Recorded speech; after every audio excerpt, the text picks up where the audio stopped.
Namaskar, namaskar, namaskar. Welcome to the world of knowledge. I'm Ars. Today we also discuss a new topic respiration in amoeba. आप बोलोगे दीदी 3-4 दिनों से respiration ही तो चल ही रहा है, लेकिन आज हम रेस्पिरेशन करेंगे अमीबा का। रेस्पिरेशन इन अमीबा, मैंने कल आपको थोड़ी सी हिंट दी थी। अमीबा किससे रेस्पिरेशन करता है? थ्रू सेल मेम्ब्रेन, यानी कि उसकी जो सेल की मेम्ब्रेन होती है उसके द्वारा वो सेल मेम्ब्रेन से क्या करता है? अपनी ब्रीथिंग करता है। लेकिन दीदी सेल मेम्ब्रेन से कैसे ब्रीथिंग करता है? तो एक प्रोसेस जिसका नाम होता है diffusion, by the process of diffusion. अब सबसे पहले अमीबा का रेस्पिरेशन समझाने से पहले मैं आपको डिफ्यूजन का मतलब बताती हूँ, ठीक है? पहले डिफ्यूजन देखते हैं, व्हाट इज डिफ्यूजन। तो देखो, डिफ्यूजन एक ऐसा प्रोसेस है जिसमें कोई चीज़ हाई प्रेशर से लो प्रेशर की तरफ जाती है, यानी कि हाई कंसंट्रेशन से, यानी कि जहाँ पे बहुत ज़्यादा मात्रा में एक जगह पानी है और एक जगह पानी बहुत कम है, तो पानी क्या है, ज़्यादा से कम की तरफ मूव करेगा। एक तरफ ज़्यादा भीड़ है और एक तरफ कम भीड़ है लोगों की, तो जहाँ प्रेशर ज़्यादा होगा, जहाँ कंसंट्रेशन, जहाँ मात्रा ज़्यादा, जहाँ पे अमाउंट ज़्यादा होगा, तो वो कम अमाउंट की तरफ वहाँ पे क्या होगा, फ्लो होगा अपने आप। इसमें नो एनर्जी। क्या हम खुद से धक्का लगा रहे हो उस भीड़ को कि तुम कम वाली जगह में जाओ? नहीं, भीड़ में खुद आपस में धक्का मुक्की होगी और आपस से सब अरेंजमेंट अच्छा हो जाएगा, सब इक्वल इक्वल हो जाएगा फिर। यानी कि हाई कंसंट्रेशन से लो कंसंट्रेशन चीज़ों का मूवमेंट होना ही क्या कहलाता है? डिफ्यूजन। बस सिंपल से समझो, ज़्यादा आपको डिफिकल्ट बनाने की ज़रूरत नहीं है। यानी कि movement movement of things. Things कुछ भी हो सकती है हमारी इधर अमीबा के केस में, ऑक्सीजन हो सकता है और वाटर हो सकता है, कुछ भी हो सकता है। तो movement of things from high concentration. High concentration, concentration का मतलब होता है अमाउंट, मात्रा। From high concentration to low concentration. अब देखो ये डिफ्यूजन कैसे अप्लाई हो रहा है इन ब्रीथिंग ऑफ अमीबा। तो देखो, अमीबा एक सिंपल यूनिसेलुलर ऑर्गेनिज्म है जो फ्रेश वाटर में हमें मिलता है या मरीन वाटर में भी।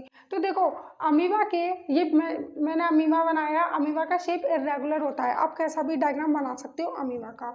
ओके, तो अमीबा क्या है, एक वाटर के अंदर है और आसपास ये ब्लू ब्लू आप देख रहे हो, ये मैंने क्या बनाया है, वाटर बनाया है। वाटर में क्या होता है, ऑक्सीजन डिजोल्व होती है, यानी कि अमीबा के आसपास वाटर है और उस वाटर में ऑक्सीजन घुली हुई है पहले से। अब अमीबा क्या करेगा, डिफ्यूजन करेगा, यानी कि अमीबा को क्या चाहिए, ऑक्सीजन, यानी कि अमीबा को ऑक्सीजन की कमी है और बाहर ऑक्सीजन भरपूर है। तो हाई कंसंट्रेशन से लो कंसंट्रेशन की तरफ, यानी कि from outer water to inner to the body of amoeba oxygen का मूवमेंट होगा, यानी कि सराउंडिंग वाटर से डिजॉल्व ऑक्सीजन एंटर करेगी अमीबा की बॉडी में।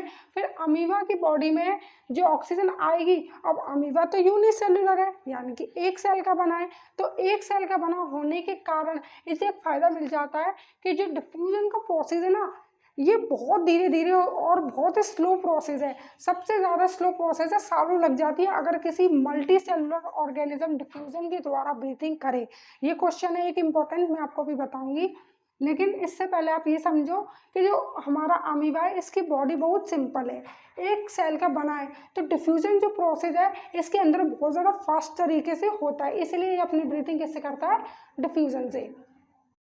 तो डिफ्यूजन में क्या हो रहा है, ऑक्सीजन एंटर, तो ऑक्सीजन क्या कर रही है, एंटर कर रही है और स्प्रेड कर रही है, spread quickly into the whole body of amoeba. Amoeba की पूरी बॉडी में क्या कर रहा है, वो स्प्रेड कर रहा है झट से। क्यों? क्योंकि बहुत छोटा वॉल्यूम है अमीबा का। फिर उसके बाद अमीबा ने यूज कर ली ऑक्सीजन, उससे एनर्जी ले ली, उसके उसने, और फिर क्या हुआ, ऑक्सीजन का यूज करके एक वेस्ट प्रोडक्ट क्या बनता है, CO2। ये तो आपको याद हो जाना चाहिए, रेस्पिरेशन में वेस्ट प्रोडक्ट क्या बनता है, CO2। अब CO2 का कंसंट्रेशन बाहर फ्रेश वाटर से कम है, वो ज़्यादा है, तो अंदर CO2 क्या है, ज़्यादा, और बाहर CO2 क्या है, कम। तो हाई कंसंट्रेशन से लो कंसंट्रेशन की तरफ by the process of diffusion जो हमारा कार्बन डाइऑक्साइड होगा वो अमीबा की बॉडी से एग्जिट कर जाएगा through cell membrane, cell membrane बहुत ही थिन होती है, फ्लेक्सिबल होती है, ये अलाउ करती है वेस्टफुल चीज़ों को बाहर निकलने के लिए और फायदे वाली चीज़ों को अंदर जाने के लिए, यानी कि सेमी परमिएबल मेम्ब्रेन है, सेलेक्टिवली परमिएबल मेम्ब्रेन है। ठीक है, याद रखना अमीबा अपना कैसे रेस्पिरेशन करता है, by the process of diffusion. Diffusion का मतलब होता है ज़्यादा से कम की तरफ चीज़ों का जाना। ज़्यादा चीज़ क्या थी, ऑक्सीजन कहाँ पर थी, सराउंडिंग वाटर में, तो अंदर चली गई अमीबा के, अमीबा ने ऑक्सीजन यूज़ कर ली। अब जहाँ चीज़ यूज़ हो रही है तो वहाँ कम होगी, ऑक्सीजन अंदर कम हो गई और CO2 बढ़ गया, और बाहर CO2 क्या है, कम, तो बाहर से अंदर की वो बाहर, अंदर से बाहर की तरफ CO2 का मूवमेंट होगा। इस प्रकार ये प्रोसेस कंटिन्यूस चलता रहेगा और अमीबा अपनी गैसियस एक्सचेंज करता रहेगा। अभी हमने रेस्पिरेशन इन अमीबा पढ़ा, उससे रिलेटेड एक क्वेश्चन अक्सर पूछा जाता है, उसे हम देखते हैं। Diffusion is insufficient to meet the oxygen requirement of large multi cellular organism like humans. कुछ समझ में नहीं आया दीदी, आप बताओ। देखो इसका मतलब क्या है कि जो डिफ्यूजन का प्रोसेस है ना, वो हम जैसे मल्टी सेलुलर ह्यूमंस के लिए नामुमकिन है करना। मतलब इससे ब्रीथिंग करना नामुमकिन है, असंभव है। आप सिर्फ डिफ्यूजन के बल पर अपने होल लाइफ, पूरी जिंदगी ब्रीथिंग नहीं कर सकते। क्यों?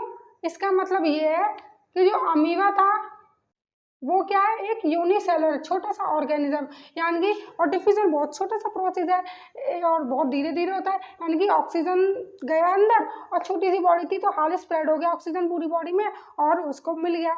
लेकिन हमारी बॉडी में एक सेल ना होके मिलियंस ऑफ सेल्स हैं और हर एक सेल तक अलग अलग ऑक्सीजन को पहुंचाना, it is very too much, it takes very time to reach each cell of our body to give oxygen.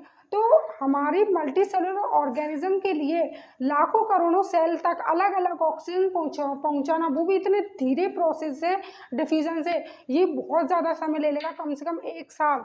आपकी बुक में भी लिखा हुआ है कि एक टोस्ट तक पहुंचाने के लिए, यानी कि पैर के अंगूठे तक ऑक्सीजन पहुंचाने के लिए 1 साल का टाइम, कई सारे साल लग जाते हैं।